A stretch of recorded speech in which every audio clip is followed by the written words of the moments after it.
আসসালামু আলাইকুম, welcome to my channel. আজকে আমি নিয়ে এসেছি আমার নিজস্ব রেসিপিতে একটি রান্না। অনেকেই হয়তো এভাবে বাসায় করে থাকতে পারেন, আর না করলেও সমস্যা নেই। আমার এই রেসিপিটি দেখে অবশ্যই একবার হলেও ট্রাই করে দেখবেন।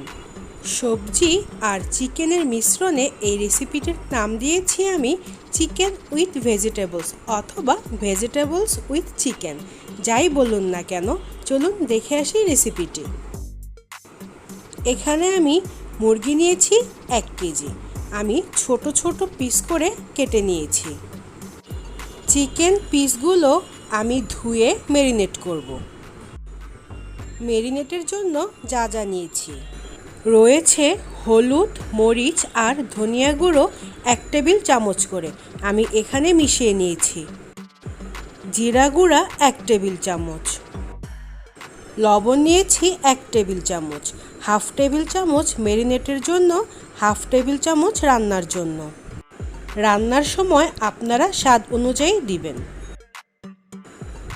সাদা গোলমরিচ গুঁড়া 1 চা চামচ, গরম মশলা গুঁড়া 1 টেবিল চামচ। আপনাদের আরও সুবিধার জন্য আমি মেজারমেন্ট ডেসক্রিপশন বক্সে দিয়ে দিব।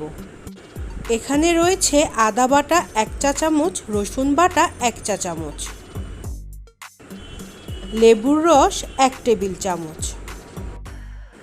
একটি বাটি নিয়ে নিচ্ছি। এখানে আমি একটি সসের মিশ্রণ বানাবো। নিয়েছি টমেটো কেচাপ 3 টেবিল চামচ, ওয়েস্টার সস 1 টেবিল চামচ। এটি অপশনাল, আমার বাসায় থাকলে আমি এই সসটি দেই। দিচ্ছি সয়া সস 1 টেবিল চামচ। একটু মিশিয়ে নিচ্ছি। এবার ম্যারিনেটের পালা। সস বাদে একে একে সব মশলা দিয়ে দিচ্ছি। সাথে দিচ্ছি 3 টেবিল চামচ কর্নফ্লাওয়ার। এবার ভালোভাবে একত্রে সব কিছু মিশিয়ে নিব। আপনারা গ্লাভস পরে নিতে পারেন অথবা চামচ দিয়েও মেশাতে পারেন, তবে আমি এভাবেই কমফোর্ট। ভালোভাবে সব কিছু মেশানোর পর রেখে দিব 1 ঘন্টা। সবজির জন্য আমি নিয়ে নিয়েছি ক্যাপসিকাম 1 কাপ। দেখতেই পাচ্ছেন আমি কিভাবে লম্বা ফালি করে কেটে নিয়েছি। গাজরও লম্বা ফালি করে কেটে নিয়েছি 1 কাপ। পেঁয়াজ একটু মোটা করে কেটে নিব 1 কাপ। নিয়েছি মরিচ ফালি করে 4-5টি। সাথে আরও নিয়েছি টমেটো 1 কাপ। রসুন কুচি করে নিয়েছি 1.5 টেবিল চামচ। দেখতেই পাচ্ছেন আমি কিভাবে মিহি কুচি করে নিয়েছি। আমি সম্পূর্ণ রান্নাটা করব মিডিয়াম টু হাই হিটে। একটি প্যানে নিয়ে নিচ্ছি বাটার 4 টেবিল চামচ। এখানে তেলের পরিবর্তে বাটার দেওয়ারই চেষ্টা করবেন।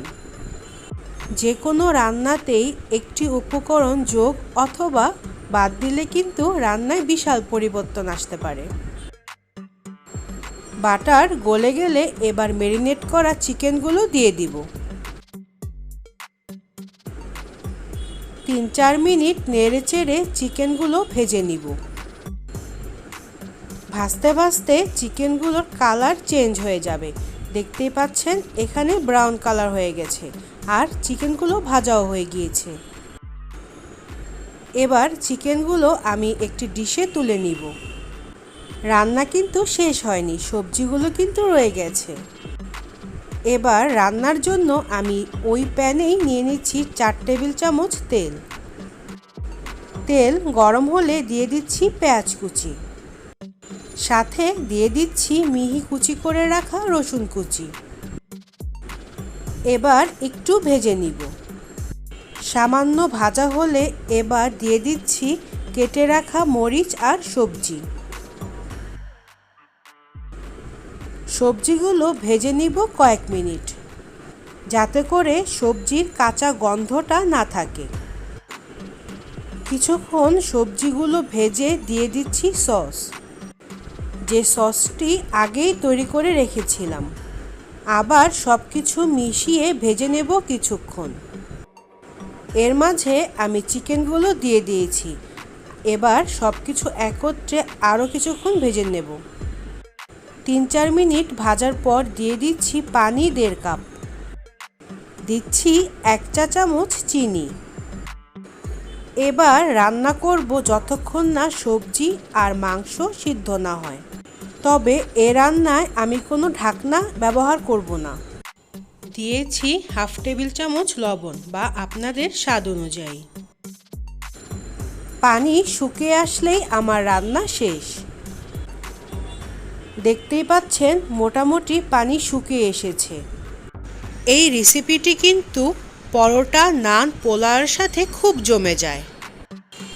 আসছে রমজানে কিন্তু আপনারা একবার হলেও এটি ট্রাই করে দেখতে পারেন।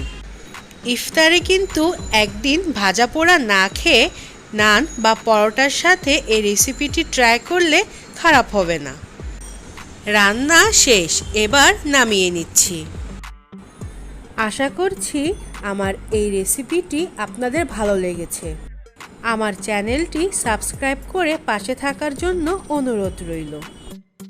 আপনাদের একটি লাইক, একটি ভালো কমেন্ট আমার জন্য অনেক কিছু।